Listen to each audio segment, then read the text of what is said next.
मैं इसके बारे में भी कहा कि बाबरी मस्जिद जो 6 दिसंबर को हुआ था, उसका गिराना, वो बहुत इमिनेंट था।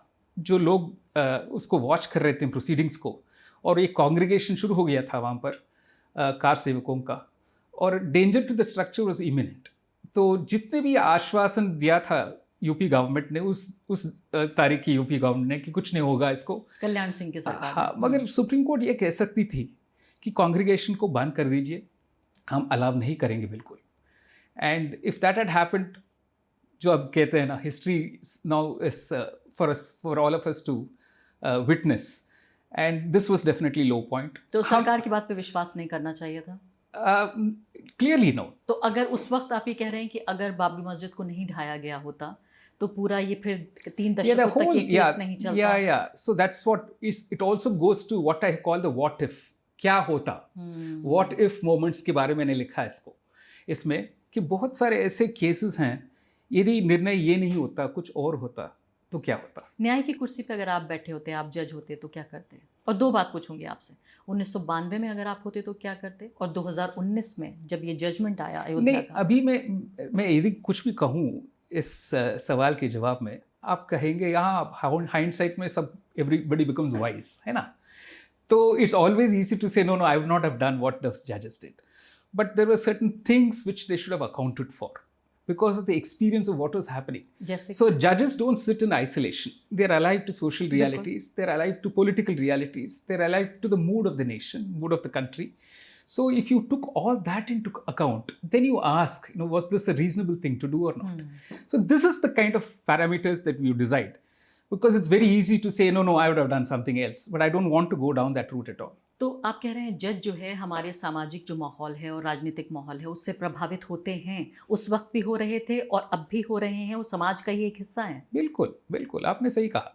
तो 2019 का जो जजमेंट था, क्या वो सामाजिक रूप से प्रभाव डालने वाला जजमेंट था, अयोध्या का जो फैसला आया? देखिए, 5 जजेस, जो ये मैं बार बार ये कहता हूँ सारे फोरम में, कि हमारा एक सुप्रीम कोर्ट है जिसमें 34 जजेस हैं, ठीक है, और इकट्ठा नहीं बैठते हैं।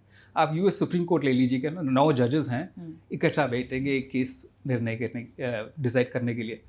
और यूके सुप्रीम कोर्ट यदि देखते हैं, बेंचेस ऑफ 5 में बैठेंगे, उससे कम नहीं बैठेंगे। हमारा सिर्फ ये एक यूनिक सुप्रीम कोर्ट है वर्ल्ड में जिसमें 34 जजेस हैं और 15-16 बेंचेस में बैठते हैं। तो हर bench supreme court of India है। तो इट इज़ क्वाइट लाइकली कि 2 जजेस की राय, 2 और जजेस की राय के भीतर काफ़ी अंतर हो सकता है। तो ये जो 5 जजेस चुने हैं, यदि आप पूछते हैं मुझसे, कुछ और 5 जजेस बैठते हैं अयोध्या केस में, क्या निर्णय दूसरी तरह हो सकता था? हो सकता था। So we don't know that. So constitution of benches की भी बात है, कहाँ से आप चुनते हैं, क्योंकि चीफ जस्टिस ऑफ इंडिया के हाथ में इतना पावर है कि कौन से जजेस इस केस सुनने के लिए बैठेंगे। सो इस पर भी इस किताब में लिखा है, रोहन आल्वा ने लिखा है एक चैप्टर ऑन कॉन्स्टिट्यूशन बेंचेस। अच्छा, हाँ बिल्कुल। तो ये सब बहुत इंटरेस्टिंग चीज़ है। यही बता रहा हूँ कि मैं एक जज हूँ ना, जब मैं 2006 में जज बना, मेरा राय एक तरफ के था, जो केसेस मेरे सामने आ रहे थे, वही केसेस जब 10 साल के बाद आए थे मेरे सामने, I had changed, I had grown as a जज। तो मेरा पर्सपेक्टिव भी थोड़ा बदलता रहा। अब सुप्रीम कोर्ट जब पहुँचते हैं ना, आपका काफ़ी एक्सपीरियंस है, and you must have what you call also judicial instinct, कहते हैं ना, वो इंस्टिंक्ट को आपको होन करते रहना है, को आपको पता होना चाहिए, मैं ये निर्णय लूँ तो इसका नतीजा क्या है, क्या होने जा रहा है, असर क्या होगा सोसाइटी पर, असर क्या है सोसाइटी पर, and that is a very important thing that have to account for. So they can't say that we did it in the best of our the interest. तो आपका इंस्टिंक्ट क्या कहता है जब जस्टिस चंद्रचूड़ ये कहते हैं कि जब यहाँ पर मंदिर तोड़कर मस्जिद बनाई गई तो मस्जिद तोड़कर मंदिर बनाना भी जायज़ है? नहीं, देखिए ना, वो शायद उन्होंने जब वो जवाब दिए थे उनके सामने वो जजमेंट की कॉपी नहीं था, मैं इतना कह सकता हूँ, क्योंकि जजमेंट कुछ और कहता है. जजमेंट ये साफ कहता है, there is no proof even from the ASI records, the ASI testimonies, reports of the ASI, that a temple was destroyed to build the mosque. It's very clear in the judgment. So I'm actually equally puzzled like the others as to how he gave that reply. और उन्होंने खुद लिखा है, वो जो writing style है Ayodhya judgement का, वो बताया जाता है कि जस्टिस चंद्रचूड़ का राइटिंग स्टाइल है, इसका मतलब लिखने वाले जज, और ये कोई 50 साल पुरानी बात नहीं है, ये सिर्फ 5 साल पुरानी बात नहीं, है। ये मैं एक्चुअली आई क्लैरिफाई दिस।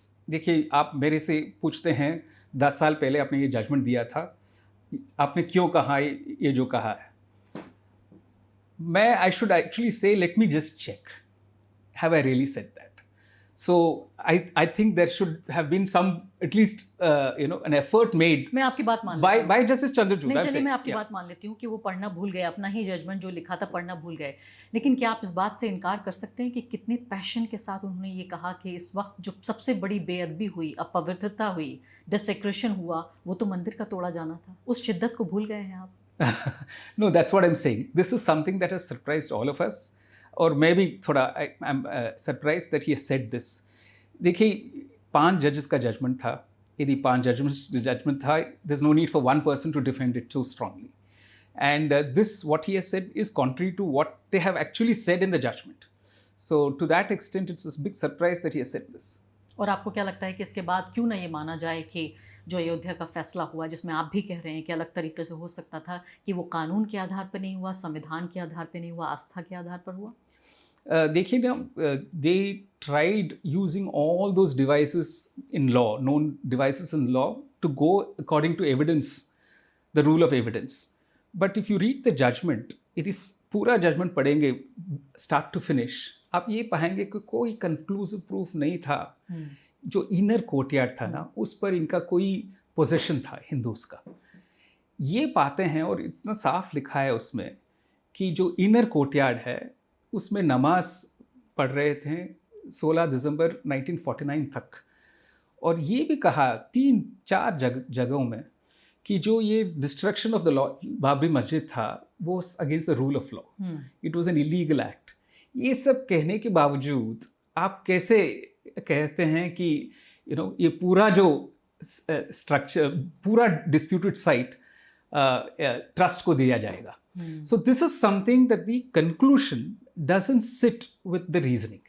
तो यही मैं बता रहा था पहले भी, और ये जजमेंट पढ़ने से साफ हो जाता है। उन्होंने एक कंक्लूजन, पूरा कंक्लूजन लिखा है, एक big section of the judgment, in which they very clearly make a distinction between जो इनर कोर्टयार्ड है और आउटर कोर्टयार्ड है।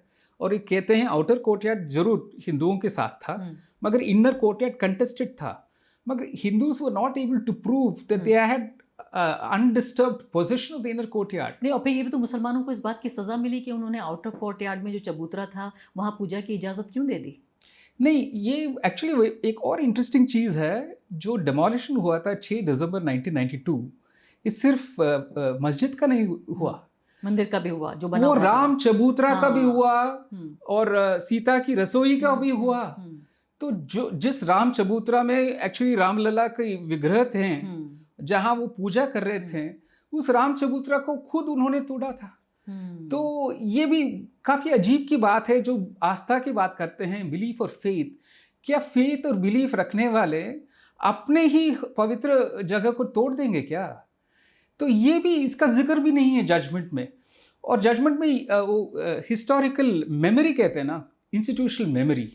आप इस्माइल फ़ारूकी की जजमेंट देखेंगे, उसमें 2 जगह में both the majority and the minority, इन्होंने 2 अलग अलग पैराग्राफ में कहा कि negotiated settlement is the best way to go forward. तो जब आप नरेट करते हैं ना history of the case, you should also narrate these things. Why those judges, those 5 judges who heard the Ismail Faruqi felt that you should attempt at a negotiated settlement? और ये जो para 32 में बार बार यही कह रहा हूँ, वो पैरा 32 अब पढ़ेंगे, एक सेटलमेंट अराइव हुआ था और शायद सिर्फ एक बंदा ने नहीं साइन किया इसको। तो actually we have to find out how many people signed that settlement. बिल्कुल। और जबकि अब ये ज़ख्मों को कुरेदा ही जा रहा है, बहुत पुराने ये ज़ख्म हैं, अगर उनको, तो फिर बात भी पूरी होनी चाहिए। तो क्या ये माना जाए कि वाकई जजों ने ये सोच लिया था कि देश की शांति के लिए, अमन के लिए ये बेहतर है कि ये ज़मीन जो है बाबरी मस्जिद की, ये मंदिर को दे दी जाए, इसलिए इसमें कानून और कोई आर्ग्यूमेंट, संविधान, इस सब की परवाह न करके ये सोचा, चलिए मान लेते हैं, मैं कह रही हूँ इसको मैं भलाई के तौर पे देख रही हूँ बिल्कुल। कि क्या ये भला सोचते हुए कि भाई ये देखिए इस वक्त ये हिंदुत्व की सरकार है, ये पूरा दबाव हमारे ऊपर है और इस दबाव के मद्देनज़र ये ज़मीन अब हम हिंदू पक्ष को दे देते हैं। नहीं, एक्चुअली दैट सेटलमेंट, इनफैक्ट वो सेटलमेंट अब पढ़ेंगे ना जो लिखा है जजमेंट में, अपना यूपी सेंट्रल सुन्नी वक्फ board gave up all its claims. सिर्फ 2 सूट फाइनली डिक्री हुआ था। एक सुन्नी वक्फ बोर्ड का पार्शली डिक्री हुआ था, दूसरा है रामलला विराजमान का जो सूट नंबर 5 था वो डिक्री हुआ था, which means there only 2 major parties. वो 2 मेजर पार्टी में एक ने कहा I am giving up all my claims. इससे ज़्यादा क्या हो सकता है? हम ये नहीं कह सकते हैं कि भगवान श्री राम इसको नहीं मानेंगे, है ना? तो which is what struck me, if one party was giving up all its claims subject to certain conditions, वो कंडीशंस क्या था जजमेंट में नहीं लिखा है and we can not guess. तो दबाव था वो? नहीं, पता नहीं, हमें पता नहीं, मगर मान लीजिए प्लेसेस ऑफ वर्शिप एक्ट है, I am just trying to imagine what it could have been. यदि कहते हैं इसको आप स्ट्रिक्टली एनफोर्स करो, वो क्या अनरीजनेबल डिमांड हो सकता था क्या? क्योंकि आपने खुद उसी जजमेंट में लिखा है कि प्लेसेस ऑफ वर्शिप एक्ट को रेस्पेक्ट करना है और जो भी प्लेसेस ऑफ वर्शिप एक्ट है वो सही है और उसको एडवांस करना है, ये सब अयोध्या वाला जजमेंट में लिखा है। और उसके बाद फिर तो ये 2 एलिमेंट्स, एक साइड ने पूरा गिव अप किया अपने क्लेम्स को, दूसरा मान लीजिए ये शर्त था कि प्लेसेस ऑफ वर्शिप एक्ट को आप एनफोर्स करो। इन दोनों को लेके आप सेटलमेंट कर सकते थे ना। तो then what you are saying could have happened कि ठीक है इस जमीन में आप जो भी करना है कर लो, मगर ये कंसेंट में होता। और ये नहीं कहना चाहिए था कि हमने कानून के तहत ये फैसला किया। Correct. आप ये कह सकते थे कि हमने सोशल पीस के लिए किया, कौम के लिए, that is the peace of the शांति के लिए। और दोनों पक्ष मानते हैं इसको, मान लेते हैं कि कुछ फैसले ऐसे होते हैं जो नहीं दिए जा सकते Correct, हैं, जिनकी correct. कोई बुनियाद नहीं होती। और चलिए, और मुसलमान तो मान रहा था इस बात, ठीक है, और सोशल पीस के लिए वो देने को तैयार था, और सबका जो कहते हैं ना प्रेस्टीज बढ़ जाता। और लेकिन कहा ये कानून के दायरे में ये हो रहा है।